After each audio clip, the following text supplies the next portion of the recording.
How to log into your Indigo credit card account online. So hello guys, welcome back to my YouTube channel. In this quick tutorial I'll be discussing about how to log into your Indigo credit card account online. So let's get started. First thing, simply search in for Indigo credit card login from the first or any of your browser and just tap on the first link over here.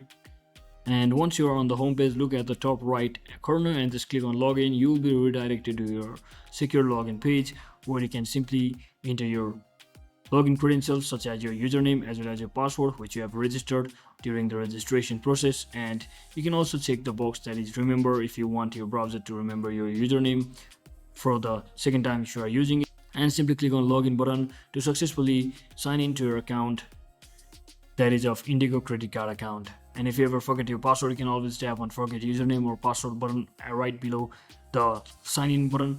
And that is it for today guys. Thanks for watching. Don't forget to like and subscribe. See you on the next one.